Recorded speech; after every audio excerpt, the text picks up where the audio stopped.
Former Governor Steve Beshear is responding to Governor Matt Bevin's claims that his administration coerced state employees into donating to Democrats. Just hours after the governor made those allegations, the man accused of spearheading that scheme pled guilty to bribery charges. New Yorkers are having a big impact on the presidential race for the first time in decades. I'm Weijia Zhang in New York City with the latest on primary day coming up.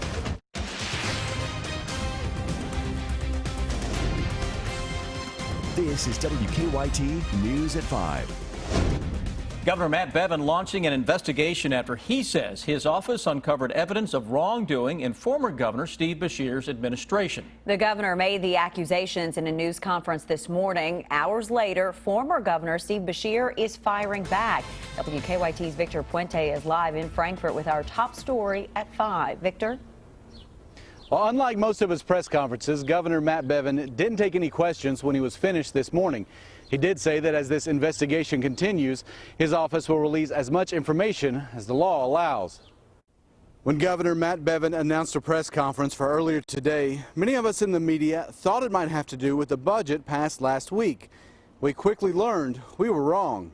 In the first 4 months of my administration, my staff has uncovered evidence that officials in the prior administration have failed to meet these high standards that both the law and the people of Kentucky demand from state government officials. Bevin claims that under the administration of Governor Steve Beshear, state employees were coerced into contributing money to Democratic campaigns, including the Attorney General, Andy Beshear's. He said the system was led by Personnel Secretary Tim Longmire. And have explained how they were essentially coerced and that they complied out of fear of loss of their jobs or other retribution. This investigation is preliminary, but we've learned enough to have significant concerns. He also said Beshear awarded a $3 million no-bid contract on the last day of his term. He said the company awarded that contract used the husband of Beshear's Secretary of the Cabinet as a consultant. He also brought up issues with how the company that was supposed to oversee the state's Medicaid IT system was procured.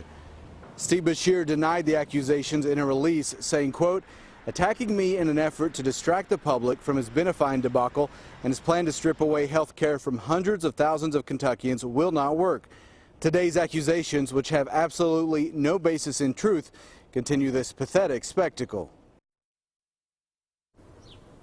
Governor Bevin says the Secretary of the state's Finance and Administration Cabinet, Bill Landrum, will oversee the investigation into these practices. Live in Frankfurt, Victor Puente, WKYT. Victor, thank you. The Attorney General responded by saying the governor is overstating his authority. He also said the U.S. District Attorney released an affidavit saying his campaign had no knowledge of the contributions.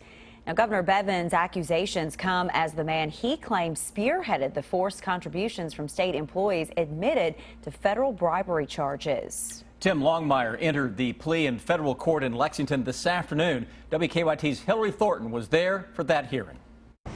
The attorney for Tim Longmire said the former head of the state's personnel cabinet entered the guilty plea here inside of federal court today because he simply wanted to take responsibility for his actions, which include more than $200,000 worth of kickbacks. Longmire admitting in court today that he both solicited and accepted kickbacks from a private consultant during his time as Secretary of the state's personnel cabinet, at which time he did oversee the health plan for state employees, and admitted today to using that role to persuade Anthem and Humana to hire the consultant he was working with. Inside of the courtroom, United States attorneys outlining the plea agreement with Longmire, in which the former state official claims responsibility for soliciting and accepting more than $212,000 in exchange for assistance in securing multi-million-dollar contracts for that consultant. Prosecutors say a majority of Longmire's kickbacks were received in cash, while about $6,000 worth came in illegal political contributions. While there is not a recommended sentence in place for the federal plea agreement, there are sentencing guidelines which say Longmire could spend up to 10 years in prison and pay a fine of up to $250,000. United States Attorney Kerry Harvey says this is an extremely important case for his office to pursue. Kentuckians deserve an honest government. We can't expect to have a perfect government because it's populated by human beings, but we can and we must expect an honest government. Now, Longmire's case will be sent over to the federal probation office where they will put together a pre-sentence report. He does remain out on bond until his August 18th sentencing. In Lexington, Hillary Thornton, WKYT. Before pleading guilty today, Longmire, who was a licensed attorney, asked to have his name removed from Kentucky's East District Bar out of respect for the integrity of that list. A retired judge indicted in a disability fraud case headed to federal court in Lexington this afternoon. Judge David Daugherty is accused of taking part in a scheme to fraudulently award millions of dollars in Social Security benefits.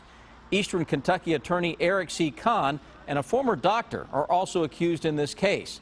Today, Daugherty listened as a judge read the charges against him. Judge Daugherty's next court appearance is May 18th, with a trial date set for June 7th. He is allowed, though, to stay in his wife's custody, but ordered him not to discuss the case with anyone without his lawyers present. A semi carrying a load of brand new Mercedes SUVs turned over this morning. The crash closed Highway 36, 10 miles west of Cynthiana. It took hours to clear the crash because flatbed trucks had to be brought in to haul away the SUVs. Deputies say it's not a good highway for semis to travel. This road's terrible for semis. It's just too curvy. Obviously, if you're going to operate on this road, you need to be extremely careful. But like I said, fortunately, he's okay. The semi was headed to I-75 when it crashed. The driver wasn't hurt. Family and friends saying goodbye today to a murdered teenager. Our county-by-county coverage begins in Mercer County. 17-year-old Tristan Cole was found shot to death in a rural part of the county last week. His funeral was held this afternoon at Alexander and Royalty Funeral Home in Harrodsburg. Another teenager is charged with robbery and murder in Cole's death. A Fleming County couple will spend 5 years in prison after entering an Alford plea in an abuse case. Natisha and Vernon Slaybach entered the plea in March, 3 days into their assault trial. They're accused of abusing their 19-month-old foster child in 2013. The Ledger Independent reports the pair is in the Mason County Jail. New Yorkers are voting in their state's primary today. It is the first time in decades the state is playing an important role in the presidential nomination process. As Weijia Jiang shows us, the frontrunners are hoping hometown ties will help them win some much-needed victories. Donald Trump started the day voting for himself on home turf in Manhattan. I'm really honored, and putting in that vote today was really something terrific. Polls show the Republican frontrunner has more than 50% of the vote, but he has to win big in the New York primary and in several other states to secure the nomination over rivals Ted Cruz and John Kasich before the convention. This is Trump world. Donald's going to do fabulously. For the first time in decades, New York is playing a key role in the nominating process. Winners in both parties will pick up delegates and the chance to slow their rivals' momentum.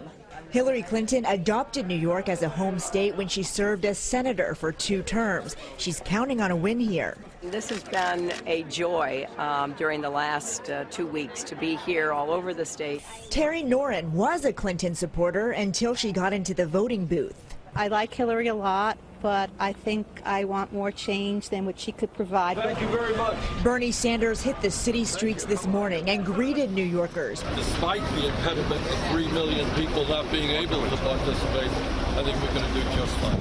Sanders is referring to a state deadline of last October to register for either party in order to vote in the primary. Weijia Jiang, CBS News, New York. Next up, Connecticut, Delaware, Maryland, Pennsylvania, and Rhode Island, where voters head to the polls next Tuesday.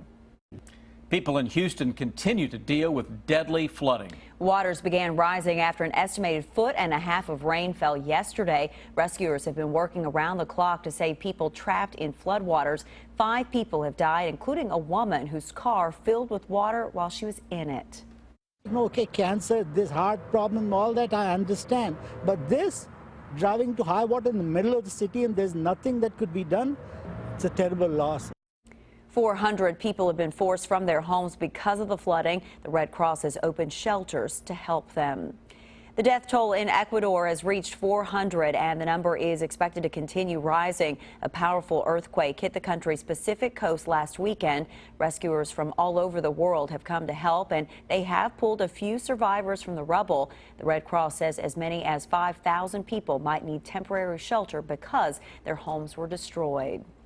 Kentucky's largest solar energy facility is getting closer to completion. And we had a chance to check out the project in Mercer County earlier today. Our Mike Linden shows us how the facility will power homes. In just a few months, LG&E and KU crews are almost finished on what will be the largest solar energy producing facility in the state at the E.W. Brown Generating Station in Mercer County. It's a real simple technology, actually. It's not hard to design and build. I mean, basically these panels here do all the work.